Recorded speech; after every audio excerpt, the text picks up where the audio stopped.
Hey there. I just wanted to let you know that next week I will be offering a free live VBAC prep workshop called Three Steps to Have an Empowered VBAC, even without a supportive provider. The two sessions will be on Wednesday, October 9th at 12 p.m. Eastern Standard Time. The second session is Tuesday, October 15th at 2 p.m. Eastern Standard Time. You don't have to attend both. You can attend either one, or you can attend both if you'd like. Again, this will be live. Some of the things I'll be covering in the workshop are how to shift from fear and doubt to confidence and empowerment when it comes to your VBAC, the power of effective communication and boundary setting, and how you can still have a strong support system even without a supportive provider. This workshop is perfect for anyone, whether you're trying to conceive or currently pregnant and preparing for a VBAC. Again, the two dates currently being offered are Wednesday, October 9th at 12 p.m. Eastern Standard Time and Tuesday, October 15th at 2 p.m. Eastern Standard Time. If you want to find out more and register for one of the workshop dates, please go to thehannahgill.com/workshop. Hey everyone, I am so excited for today's guest on the show. For those of you that are in the birth space, whether you are a birth worker or a parent that has gone through birth education of any sort, you will probably know who she is. So, HeHe Stewart is the founder of Tranquility by HeHe Maternity Concierge, the creator of the Birth Lounge, and Dad Days, a birth prep course for fathers. With a master's degree in human development and family studies and 10 years in the family life education field, HeHe helps women prepare for childbirth with research-backed education and expert support to have a confident birth experience while feeling informed and in control of labor without fear or coercion. She is also a pro with preparing for postpartum, helping you master feeding your tiny human and understanding newborn sleep. She and her team serve pregnant people and their families across the U.S. and internationally with prenatal, birth, and postpartum care. HeHe hosts the Birth Lounge podcast, which has over 60,000 listeners in over 28 countries. The show features leading experts in pregnancy, women's health, and childhood development so parents can understand how to have an informed and confident birth. If you are preparing for a VBAC, I have put together a free guide to help you in your preparation. It's called Preparing for a VBAC, your first 3 steps to an empowered birth experience. This guide will walk you through the first 3 steps that you need to make on your VBAC preparation journey, and it'll make the whole process a lot easier and more straightforward for you. So if you want to grab that guide, go to thehannahgill.com/first steps. Again, that is thehannahgill.com/first steps.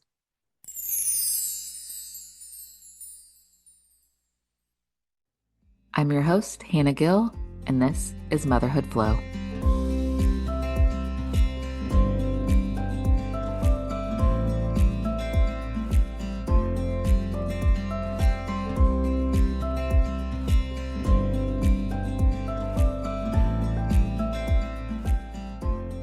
I'm very excited to have you on today. Hi, I'm so excited to be here. So, to get started, can you just do a little bit of a background on how and why you got into childbirth education? Because I know all of us wind up here for different reasons. So, what was your motivation behind becoming a childbirth educator? Yeah. So I actually started in early childhood education, and I really focus on infant and toddler development. And when I worked with infant parents, I learned that those first few weeks were super hard after birth. So I dove into why. Why was that? And I found that, yes, those weeks are hard, but something that I didn't expect was so many people come out of birth feeling broken from their birth. Well, I didn't know anything about birth, so I dug into why. Why was that? Why did people feel that way after birth? And that has kind of led me to being a doula. And then I grew my team here in Boston. And then people started asking outside of the Boston area, like, I want to work with you. I want to learn from you. I want you to be at my labor.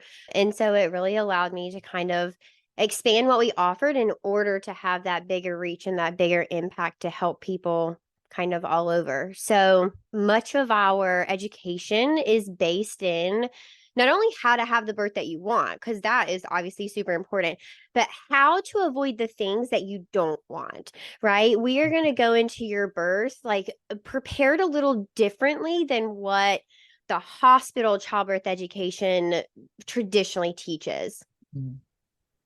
So I love that aspect because I focus a lot on VBAC because I had a VBAC myself, but also not just VBAC, but cesarean prevention in general. And I think that is such a big topic. So like what you don't want, and most people don't go Totally. into their first birth, especially thinking, oh, I want to prevent a cesarean. They go in thinking, okay, I want to go either medicated or unmedicated. They don't think about some of like the bigger implications. So yeah, cesarean prevention and kind of going into what you don't want is an aspect that I like to focus on a lot too. Yeah, I think there's a real disconnect and it's like cognitive dissonance that most people realize 33% of American women have C-sections, but nobody thinks they're part of that 33%. Like everyone's Right. like, "Oh, but it's not going to be me," right? And at the end of the day, it's got to be somebody. So Hmm. it very well may be you and you know the part of the system that is both good and bad. Good because you have control, we know about these things, we can prepare for them. Bad because unfortunately this is how the system is set up. Those 33%, it could be anybody, you know. It could Hmm. be the person who has prepared the most, read the most books, done all the things, and sometimes the system just gets you. And then there are people who do absolutely nothing. They literally just walk in, have a baby, and the system is Yep. totally fine to them. And that is just, unfortunately, that is the system. And so you get to decide how you prepare for that. And I encourage people to prepare by understanding how and what leads to the things that you want to avoid. And then you know what to do or not to do, or in what order to do things, depending on the Right. situation. Yeah. So do you, so what would you say as far as like educating women and families on preparing, what would you say you're most passionate about? What's the number one thing like, okay, this is something they really need to know, or this is what I just could talk about all day with families as I'm working with them? Hmm. I think to speak up and advocate for yourself, because that at the end of the day is the answer to preventing almost all iatrogenic trauma, right? That speaking up part is oftentimes too the hardest. So it's such a crossroads. I mean, it's crummy because you're like, oh, this sucks. Really want to say something because I don't want to do this, or I want to say something because I want to do this, and my provider hasn't shared that option or hasn't suggested that, or maybe I found it on my own. But also, if you can do that really hard thing, then Hmm. you get to keep your power, because at a birth in the labor room, the power lies with the person that's making the decision, and there has to be that person. There has to be a captain of the ship, Hmm.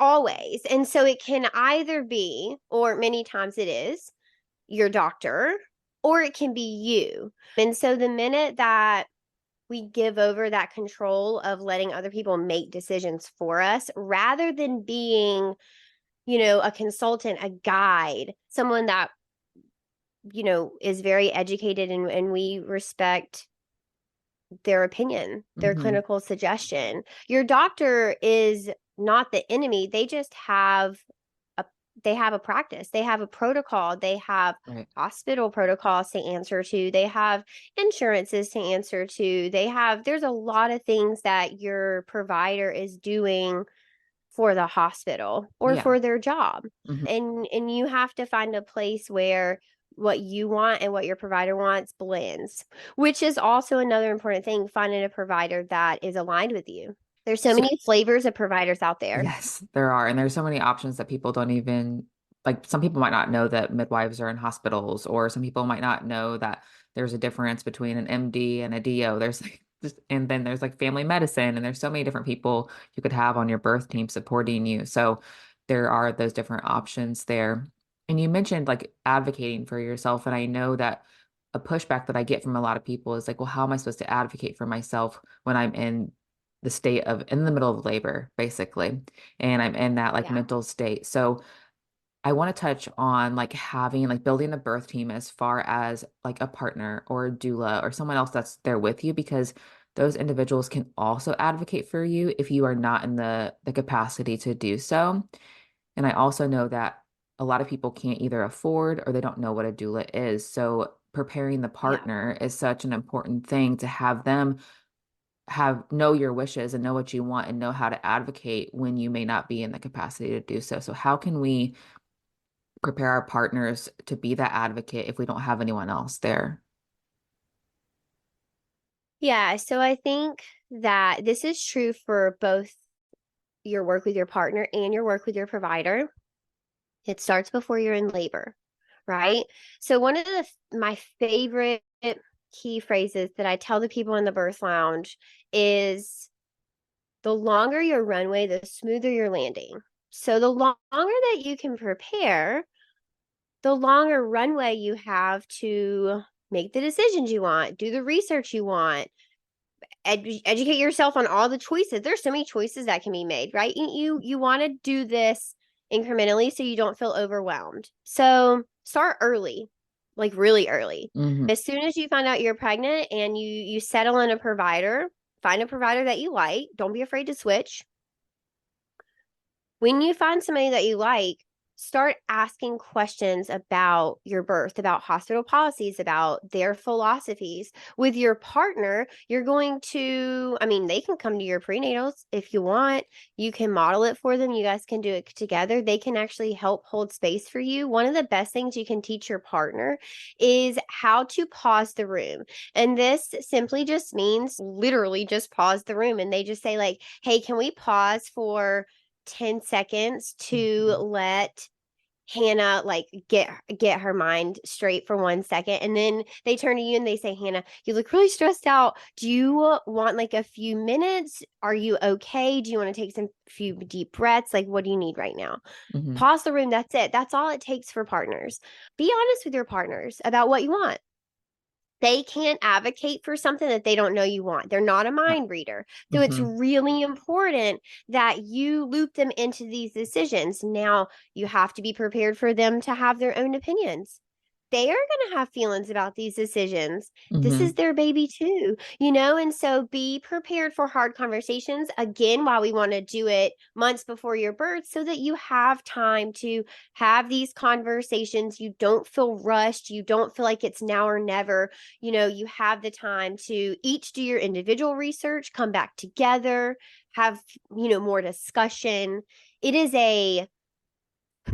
I dare say enjoyable process. Like you really get to know each other on a deeper level and start to truly make this energy that is it belongs to the two of you. You're making decisions for a whole new human. I love that aspect because I feel like the majority of the time it's the woman giving birth that's doing all the research and all the Yeah. education and figuring it Yeah. all out. So looping your partner in is so important. And I had to do that a lot when I was preparing for my VBAC because it Yep. was I was the one that experienced the majority of the trauma and the issues with my birth the first time around, and my husband didn't understand like my why and my motivation behind wanting a VBAC, so I really had to loop him into that and have him Mm-hmm. understand like the severity of the trauma and why I was wanting what I was wanting and why I wanted a doula. He was like so confused. He didn't know what that was either. So just looping him into that and having those conversations, like you said, you'll get to know each other so much better and Mm-hmm. what your fears may be or like what your desires may be for how the pregnancy and birth are going to play out. So I do want to emphasize like having those communications way ahead of time. And one thing that I talk about with clients, and you could have some insight on this too, is birth plans. Because Mm-hmm. with my first, I was going to make a birth plan because I read it in a book and I was like, okay, I need to make a birth plan. But then so many people I talked to said, oh, if you make a birth plan, you're just making a plan to walk into the was Oh, that was literally said to me. And so I didn't make a birth plan my first time. I just knew I wanted to go unmedicated. And I did end up in the OR. And the second oh time, no. yeah. And the second time around, I made a very explicit, very detailed birth plan, discussed it with my partner, discussed it with my provider way ahead of time, and I ended up with a VBAC. So I'm a big advocate for birth plans, but also knowing that it's not like dead set, if I don't have this happen, then everything is bad, but making a plan A and then making a plan B if you need to pivot and knowing what your options are if you do need to pivot. So how do you feel about birth plans when you're preparing people for pregnancy and birth? Yeah, I just want to say like hell yeah for your VPAC. Woo woo, great job. Thanks. Okay, for birth plans, I think that what you just described is a perfect example of how that like negative hearsay does not align with the data. So research shows that people who do make birth plans actually do achieve more of their goals and they have happier experiences, meaning they look back on their birth and feel happy and pleased and they are happy with their birth. We opened the episode with my why of like so many people were broken. So if you're not part of that and you didn't make a birth plan, consider it this time. So a birth plan forces you to kind of do a couple things, research things because you got to make decisions. You have to put something down on your birth plan, right? If you have other people in your room, and hopefully you're doing it with your provider and your prenatals, but having discussions with other people so you get other opinions, you get to hear the people who help you make decisions and what their thoughts are, and you can ask for feedback or you don't have to. And then, it also gives you that almost a roadmap, a guide when you're Mhm. in labor, because don't forget, things are tense and or intense. I'm not going to say tense, intense in labor. And so your partner's going to be having an experience, you're going to be having an experience, and then your medical team is going to have their own experience. Hopefully, it's synergistic and everyone's working together and it is just beautiful and grounding and centering whoever's having that baby and their partner. Those are Mhm. the people that need to be centered. We don't always find that in the hospital. That's why it's really important to find a provider that's aligned with you. Um, doesn't always happen. In making your birth plan, you become confident in your decisions. You become informed about the things that you want and you don't want. And then now we've looped back to what we said earlier about you want to plan for the birth you've had, sure, yeah, like absolutely, but also the birth you don't want. And that's what a birth plan does. You're going to Mhm. learn the things that lead to a C-section so that you can either do certain things, aka movement in labor, whether you are unmedicated or have an epidural, or things not to do, aka amniotomy, or Mhm. staying still after an epidural, or have an epidural that's way too high and not asking to adjust it. There are a ton of things that Yeah. lead to C-sections that we have control over. Not 100% control.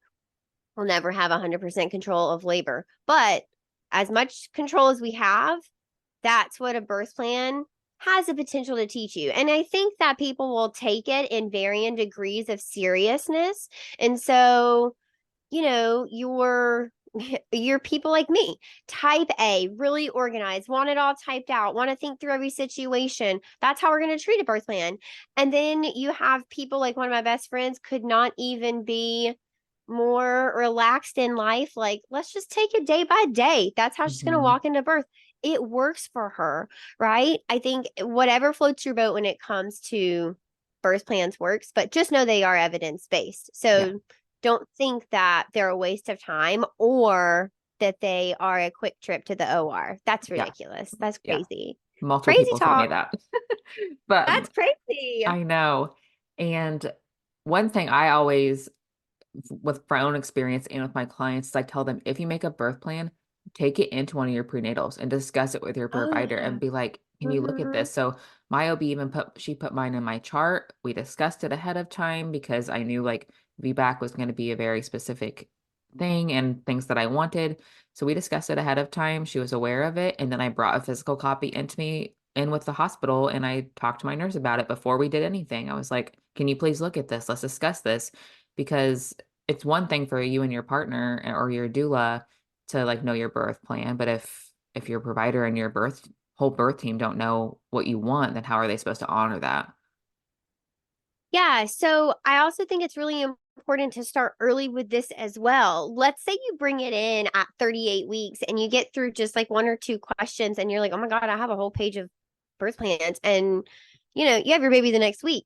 Whoops. If we start early, 32, 34, 36 weeks, take it in because we know that the system is not set up for your provider to spend 30 minutes with you. We Right. are getting 8 minutes with these people, 10 and 12 if we are lucky. I know some providers really do spend as much time. And for those, we really appreciate it. They're just far and few between, right? And the system Hmm. is not set up for your doctor to do that. So I don't think Right. it is your doctor making the decision to not spend time with you. The system is really not set up for them to spend a lot of time with you. So if you know you got 8 minutes with them, go in with it weeks before your birth so that if Hmm. you get 8 minutes this time, maybe next time you get 12 minutes, maybe the time after that you only get 7 minutes. That's kind of a short one. But then the time, two times after that, maybe you get 10 minutes each time. Like now we have accumulatively spent Yeah. about an hour planning your birth and really talking about these things. Being flexible too with your birth plan is really important, not in terms of giving up or into things that make you feel uncomfortable or unsafe. That's not what I'm Hmm. talking about. People are going to have their own boundaries, and you should hold firm to your boundaries so that you feel safe, or change providers, change hospitals, change facilities, change place. Go to home birth if you want. Go to a birth center. There, you have options. It is so important that you birth at a place that is aligned with you. Yeah. Completely agree. I completely agree. And I like that you mentioned not giving in or not like being coerced into changing your plan, but just knowing the options for like if an emergency arises or if something needs to pivot. So I always have talked to clients about like I would if you're making a birth plan, I recommend making one for a vaginal birth and one for a C-section because if it gets to the point where yes, we know a C-section is needed, what do you Yep. want that experience to look Yes. like? Because especially for people that may have never had a surgery, they're going to be all kinds of thrown off going into an Mm-hmm. OR, not knowing what the options are, not knowing that, oh, I could have my drape lowered or a clear drape. Oh, I could have skin to skin in the OR. So knowing like what your preferences would be if this were to happen kind of makes you be more prepared for it ahead of time, especially mentally going into that process. And that's what I mean by so much iatrogenic trauma could be prevented if we prepared people better. Is if you know what to expect, it's very hard for trauma to happen. It's not that, you're happy to have a C-section, but you knew it was a possibility. If we've prepared people correctly, they kind of saw it coming because we can kind of see when things are Hmm. headed that direction in with the respect that there are very few cases of true emergency where like shit hits the fan all of the sudden Yeah. and boy, where did that come from? And like, Hmm. wow, just what happened, right? Most of them are not like that. Most of them, we can kind of tell that this is where we're headed. And so, if we've really prepared people for that, it's going to be hard for trauma to happen. And I think that's really, really important for people to think about. Yeah, for my first birth, I did not prepare for a C-section. It wasn't on my radar. And that's where most of my trauma came from was like I felt so shocked and confused on why a C-section was happening and that it was a possibility for Mm, me because like you said, yeah, 33% of women are getting C-sections, but no one thinks it's going to be them. yeah. Yeah. Yep. Yeah. I think that, people shy away from the hard conversations in pregnancy because it's scary and they don't want to think about having a C-section or they don't Hmm. want to think about what a NICU stay might be like. But I can tell you anecdotally, the people that are open to having those conversations prenatally and learning just a little bit about what to expect and kind of what it's going to be like, if they find themselves there, experience so much less trauma. Not zero trauma. I mean, it is traumatic anytime you need a surgery and you didn't think you were going to, and you don't have 2 weeks to prepare yourself, Hmm. right? You have a matter of, let's call it an hour. Guess what? You're having surgery in 1 hour. Like, that's a lot, right? Yeah. It is a lot to hear. Okay, we have to keep your baby. They're going to need a little bit of support. Hmm. and we have to keep them, right? A NICU stay is always going to have some trauma, but the massive amounts of trauma that I see is the difference between the people, or in between people who do prepare and have these conversations and don't, is just crazy. It is insane. Yeah, I love that you brought up the NICU stay because my VBAC baby, my daughter, she ended up in the NICU a week after we were already home. She had some issues and we had to go in and she was admitted to the NICU. And that is not something I at all prepared for because I was so focused on just getting my VBAC. I wasn't thinking about after the fact. So I like that you brought up NICU because that's something that no one wants to think about their baby being in the NICU, but we know it's a possibility for any baby. It doesn't matter if they're preterm, post-term, Yeah. right after birth, or a week later. Like that is a possibility. So knowing how to navigate that and those plans as well. And you had mentioned earlier when we were talking about advocating and discussing things with your provider. So what do you feel like from your experience is the best way to kind of discuss these things with your provider and communicate your wants and needs? Because a lot of people, they think that they're like going to be like fighting and arguing and they don't want to have that Oh, yeah. confrontation. So what are ways you can present these things to your provider in a way that makes it more collaborative versus a one-sided thing? Yeah. So I think you have to remember they are just another adult. This is just a conversation. You are not asking anyone's permission. They are not an authority over you. And so you're just asking questions. You're just exploring their philosophy. So, what might a topic be that someone discusses with their provider? And I'll talk it out. So, for example, for VBAC specifically, or even just for like Okay. induction, let's go with induction Sure. because Okay. induction is so prevalent right now. So, just like if an induction's needed, or say you don't want to be induced and there's suggesting one, maybe not for a medical reason, but like inducing at 39 weeks type of thing. Okay, so let's do 39-week induction for no other reason other than your 39 weeks. So this is an elective induction, it is not medically necessary. It might look like your provider talking to you, let's call it 38 weeks, and they say, okay, next week we really are we're suggesting an induction because you'll be 39 weeks. And you go, oh, really? Is there a reason for me to be induced? So I need, like, is there a medical reason? And they say, no, we're just, we recommend it to all first time moms that we induce at 39 weeks because we show that it actually reduces your risk of C-section. A really great question there would be by how much?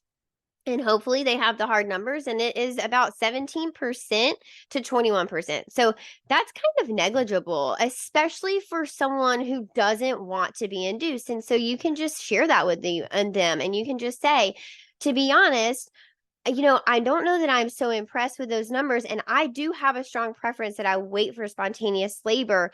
I'm not against induction, but I don't think I'm ready next week. And they may say something like, we just want to keep your baby healthy, and we just know that 39-week is a lot better than any other time. If you don't agree with that, you can be honest and say, I'm not sure I necessarily agree with that, but I do agree that at some point induction is, on the table. I'm hoping to make it to 40 weeks before we start talking about induction. I'm hoping to make it to 41 weeks before I'm open to the conversation. So you don't even have to invite them back to the conversation. You can even say, I am hoping to make it to 41 weeks before I'm open to discuss an induction again. And I will let you know when I'm ready for that discussion. You could even, if you have a provider that you feel like doesn't really respect you, you could even tag on, please don't ask me about this again. And if you don't mind putting it in my notes so no one else in the office does. So feel free to set boundaries. But again, it's a kind conversation. They don't have an authority to exert over you. They Hmm. are they're your expert.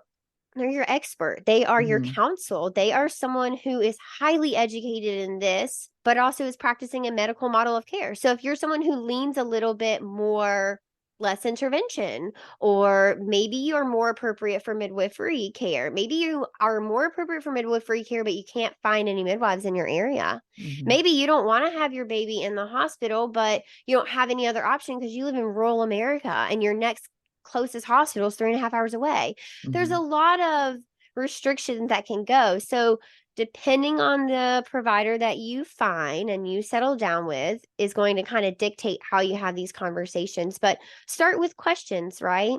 And then you can get into your boundary setting. Hospital policy is going to come up a lot in these Yeah. conversations because your provider is trained to tell you what hospital policy is. And so they may even slap you with, well, it's hospital, get an induction. And in that case, you can just say, like, thank you very much for informing me. I am going to be declining. And I feel confident in that. I feel informed of the risk and I'm comfortable with those. There are Hmm. a ton of things you can share with your provider to let them know I came to you because I trust you and I do respect what you're saying, but I disagree and I'm going to be choosing something different. And it's neither a reflection on you or my responsibility, but I feel informed of the risk and the benefits and I'm choosing this and I'm confident in that. Right. And that's the ultimate goal when communicating with our providers, both prenatally and in labor. Hmm. And I always want to touch on to like make sure when you're making these decisions, if something is presented to you, whether it be induction or any other intervention, if you don't feel informed about the risks and benefits, ask your provider to explain those to you because we know there are some situations, I'll use VBAC as an example, like they'll say the risk of uterine rupture, but they won't bring up the risks of a repeat C-section. So make sure you are truly informed because that's part of informed decision making, being informed about all the risks and benefits of both options, whether it be induction or anything like that. And I don't feel like, for example, I had an induction on the calendar scheduled for my first birth, but we never went over all the risks of induction or like the Sure. drugs they would be using or anything like that. So just knowing ahead of time, like what those risks and benefits are and making sure you are confident in them before making a decision. And don't be scared to ask your provider to explain those to you fully. And you also don't have to make a decision that day. So, one of my No. favorite sentences is thank you for informing me about this. I don't feel prepared to make that decision today, but I'm going to go home and look it up and I will call you guys tomorrow with my decision, or I will let you know next week with my decision. I will put it in my portal whether I am going to agree to this test or not, whatever it may be to, Hmm. for you. And that, yes, because especially like when someone's sitting there staring at you, that is not, you're going Yeah. to be like nervous. Even if you like know your decision right there, like someone's staring at you, like, okay, what's your decision here? Like that's a little nerve-wracking.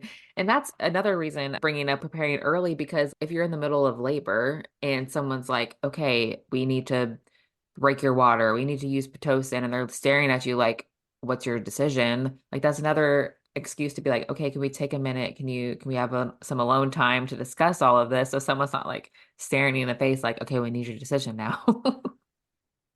So, I know we're kind of laughing about this, but to turn it really kind of honestly and truthfully is that is borderline not consent because consent Hmm. means you have to be able to say yes or no freely. And if you are, you know, under duress, essentially, someone is staring you down. You know, they want you to either say yes or no, depending on what they Hmm. want. And you and your heart and your gut don't want that, Hmm. you're not going to feel, many people are not going to feel okay or confident enough to say the opposite of what their provider wants in that moment. And so, yeah, I think a pause is the only appropriate thing to do in that situation. You have to break that tension of, okay, we've taken the safety away from this person to decline whatever it is. Hmm. And that's not consent. You have to be able to accept or decline. And without both of them equally and fully free of any sort of, interference, then it's not consent. And I think a lot of times that's what's missing in the medical community. And honestly, that's where so much trauma comes from. And that's also what I mean about handing over your power. So that right there is pivotal. It Yeah. determines who is going to be in power in that room after that moment. And if your partner can pause the room and just say, "Oh, can we just actually have 5 minutes to think about this?" Like it Hmm. just feels like Hannah just needs a minute. I can see it all over her face. We just need a few minutes to talk about this. And you leave it at that. And the hospital staff needs to empty your room. They need to Hmm. go out and you need to be able to reset. And that is how you keep your power. And you guys think about it. Maybe you call your doula. Maybe your doula is there. You have a discussion. Maybe you don't have a doula and it's just the two of you. And then you call your providers back in. And now the power has remained with you. And you say, okay, thank you very much. We obviously are kind of caught off guard by making this decision, but right now we are deciding to do what you said, do this instead, do Hmm. nothing, and I'd like to take a nap, whatever it is. Yeah. Pivot completely. Yeah. And I think a big thing too, when making these decisions on kind of getting an idea of like, okay, how serious is this decision I am making? One of the questions I always ask is there any danger to me and my baby right now? Are me and my baby healthy and Yeah. safe right now? To know, is this like an emergency? Like, is this something that's even up for discussion? Or is this something that it's just like coming up as an option, but it may not be prevalent and important to do at this very moment. Because if they say like, Yeah. I don't know, if it's like, okay, we need to get this baby out as soon as possible, let's schedule an induction for 4 days. Well, Right. Like, that's not like okay, as soon what's as the possible. emergency? Right. What is the emergency? Remind me. Yes. So it's different if they say, okay, we need to get this baby out now, like we're doing a C-section now, versus let's schedule an induction for 4 days. So just like look at that, like the conversations and like what they're saying and just make sure you ask, is there a risk to me and my baby right now? Are we healthy? Are we stable? Like what happens if we don't do anything type of thing. Look, we just recently had a client that scheduled a C-section per her doctor's recommendation, but it was a week later than her doctor had recommended. So she felt like she had already kind of pushed the envelope there. And they scheduled her induction, her C-section for a specific time. She showed up 2 hours before that because that's what they had requested. And she got her C-section 11 and a half hours after the time she was scheduled. She had not eaten for nearly 24 hours because Oh of my the God. prep for her cesarean. She is pregnant. She has a child inside of her, And she has not hasn't eaten. eaten for nearly 24 hours. That's how you And know they it's just not an kept saying, emergency. that's how you know. Go Yeah. home. Go home. That Yeah. is the thing. And that is what you had asked, like, what is the power of a birth plan? That's it. The Hmm. birth plan tells you how do you avoid doing these things, Yeah. right? And Yeah. I also think that that's the benefit of hiring a doula is you have that person to run these things by. You will never, ever, ever, ever be able to predict every situation that can come up in birth, but you can have someone on your side that has seen a lot of them, and Hmm. that's a doula. Yeah. And they can help step you through a lot of these situations on the phone, video, in Hmm. person. I mean, I a mean, doula can look like whatever you want now. yeah, and I'm a doula and I would still get a doula for my own births because I can't doula Oh, myself. definitely. Definitely. People always joke like, "Ha, you're gonna know exactly what to do when you have a baby." I'm like, No. "No, I literally will not do this by myself. Absolutely not. No Yeah, way. because you're not even No way." everything you know, like could just go out the window. You could just be like, okay, this has left my brain because I'm focused on giving birth right Totally. now. So yeah, I will never birth again without a doula. I don't care if it's my 10th baby. Never. Never. I love So, it. Yeah. Yeah, there are ways that you can really set yourself up to thrive and have a positive experience even though we know the system is a little bit broken right now. so what would your top tips or your suggestions be to someone, say, I don't know if it's like a first-time mom or even a mom on their second or third birth, who's just unsure about like, taking the childbirth education course or like doing this preparation. Maybe you said they're like your friend that they just want to, ignorance is bliss. They just want to walk in and do it. Why this is such an important thing. I don't know that you're going to love my answer, but my answer is if that floats your boat, then I trust you. I trust you that you know how to best prepare for your birth. What I will tell you is the system is not meant for people to go in and be autonomous. So if you think you're going to fly by the seat of your pants and you're also going to have this beautiful hands off, like autonomous, like woo birth, sister, it ain't going to happen. Those two don't go Hmm. together. Now, if you think you can fly by the seat of your pants and have a good birth no matter what happens, and you're like, that's just kind of how you live, I trust you. Hmm. But if you are hoping for a low intervention birth that is hands off, that your provider really honors your autonomy and respects your final word, you need preparation. You do. The system just Hmm. unfortunately is not set up for that experience. And so a lot of times you're educating the people around you on expectations and how to achieve that type of birth. Mhm. And I love that because I agree. Like, I think it's up to each individual person to decide what they want to do for their prep.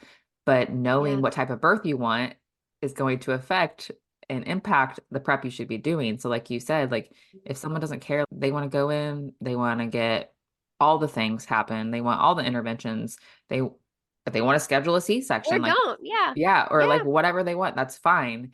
But like you said, if you want a specific type of birth, then you should probably plan to have that specific type of birth.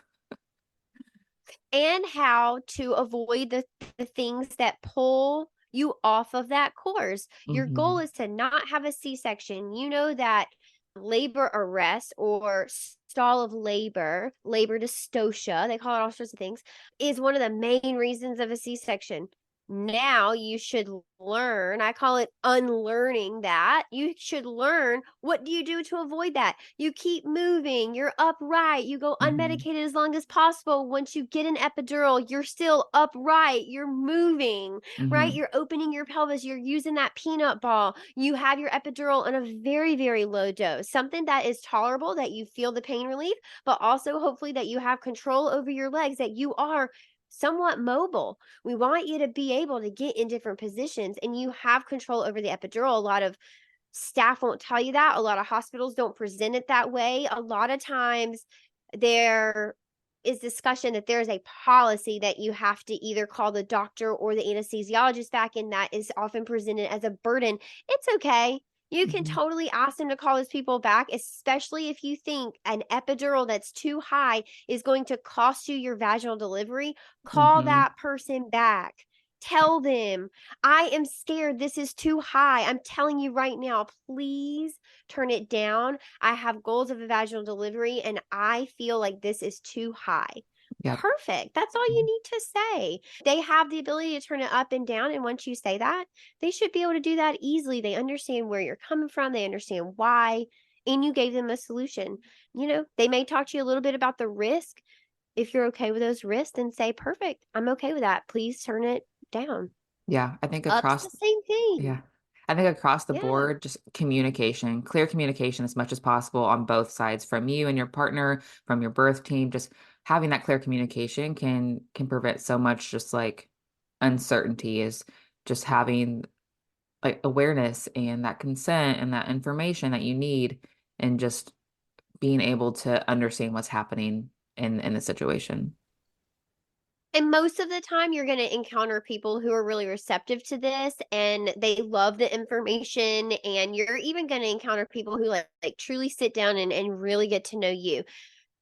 It is, it's crummy when you encounter people who are cold and abrasive and don't Hmm. care about these things and are not receptive to this communication. If that makes you feel unsafe, you should change providers. You should ask for a different provider or a different nurse. I will caution you, some hospitals during the night truly only have one OB on staff or one Hmm. midwife on staff. So another thing you can talk about in your prenatals, you only have 8 minutes. Talk about, what does staffing look like overnight in the hospital? What does staffing look like in Hmm. the daytime in the hospital? Overnight, where do you come in? In a lot of hospitals, it's different than the daytime doors. You should know these things. What is the phone number I should call when I go into labor? A lot of times it is different than the front desk of the L&D or where you make your appointments. These are Hmm. things that you can ask in those earlier prenatals, and let's call it 16 to 24 weeks. You've got a bunch of odds and ends to kind of clear up so that you have Mm-hmm. a clear idea of what you're walking into the hospital policy. Am I allowed to birth on in other positions other than my back? Hopefully your doctor says you're not allowed or allowed to do anything. You can do whatever you want. But you might ask the question of, what positions do you recommend? Hopefully your provider says whatever you want. A lot of times they're going to say on your back, and you can say, okay, what if I have a preference, like a really strong preference? I don't want to birth on my back. This answer is going to be very telling to what you might encounter in labor. Yep. Are you going to encounter providers who say, like, okay, sure, it's easier for me to see when you're lying down, but if you don't want to be there, you can do something else. You know that, okay, they're probably going to try and get me to be on my back, but I'm not going to face too much pushback staying on my hands and knees. But if they say, like, oh, yeah, you have to be on your back for sure, like it's hospital policy, and you're like, okay, I have strong feelings, and they go, yeah, we're really sorry. You can labor in any position, but when your baby actually Yep. comes out, you have to be on your back. You can bet your bottom dollar you're going to face a lot of pushback in labor. They Mm-hmm. are going to truly try and get you on your back. It Yep. doesn't mean it's good or bad, or that provider is good or bad. It just means this is what you're likely to encounter, so you better prepare for it. You better know how you're going to respond. Are you just going to say, I'm not going to do it? Are you just going to ignore them? Are you just going to shake your head? Are you just going to stay on hands and knees and push your baby out and somebody just better catch it? Yep. It's up to you, but you better have a plan because that is likely what you're going to encounter. So use Right. your prenatals along with your birth plan to kind of evaluate whether your provider is truly aligned with you. And that's even more important if you're a VBAC, right? Mm-hmm. Versus, VBAC tolerant versus actually VBAC friendly. So, yeah, like they're actually supporting you versus like, well, you can Totally. try. Totally. You can Like, okay, I'm not try. going to try. I'm going to have a VBAC. Do you know how to support me in that or do you not? Like, be serious. Yeah, that's a big one too, because we know there's always like extra rules and stipulations that a lot of doctors put on feedback. So yeah, knowing what your provider is going to do and if there's going to be like a bait and switch, like use your prenatals, use that Yep. time when you're pregnant to get a good idea. Yep, So what? absolutely. And ask deeper questions. Oh, sorry. Ask deeper questions. So don't take surface level answers for, if that doesn't suit you, then ask more questions. Don't let your provider make you feel like you can't, ask deeper questions because you deserve to have all the information, exactly what you said about what you can encounter in birth so that you don't encounter a bait and switch. So many people ask the questions in prenatals and they get into labor and they're like, wait, this isn't what you told me. And there were Right. more questions that could have been asked. Yeah. So is there anything else that you really wanted to talk about today or maybe that we missed or haven't covered? I don't think so. Being prepared for your birth is the way to prevent birth trauma. It truly is. Some birth trauma is unpreventable. It's just natural. It just happens in human life. But there's a lot, and it's called iatrogenic, that is caused by decisions that are made in labor. And those can be avoided, and a lot of it can be avoided by being prepared, making that birth plan, having these provider discussions early, having partner discussions early, making sure all the people in your birth room understand your goals, understand your why, and understand your expectations of how you want to be supported in reaching those goals. So, HeHe, if someone wants to work with you or if they want to see what you offer or connect with you online, how can they do that? If you want to work with me, you can find me at tranquilitybyhehe.com. There is a space for you to submit your due date and some information about yourself so that we can support you there. If you are interested in finding out what I'm about, Instagram and TikTok, just Tranquility by HeHe. And then I do have childbirth education, and it's the Birth Lounge. It's a fun place to hang out and find all the information that I like to say your hospital childbirth education won't teach you, because it truly is, how do you have the birth that you want and also avoid the things that you don't want and advocate for that through the system. And HeHe also has a podcast called The Birth Oh, Lounge. I So, do. yeah. It's true. I do have the Birth Launch podcast is also a really fun place to hang out too. Yeah, so check it out over there. I'm a huge podcast fanatic, so I listen to way too many podcasts. So yeah, go Same. check out her show as well. So thank you so much for being here, HeHe. I appreciate you coming on. It was a wonderful conversation today. Thank you so much for having me. This was a blast. I appreciate it. You just finished another episode of Motherhood Flow. For more, head over to thehannahgill.com or on Instagram at the Hannah Gill. As a reminder, this podcast is provided to you for educational and entertainment purposes only. It should not be considered a substitute for medical advice. Until next time, keep flowing.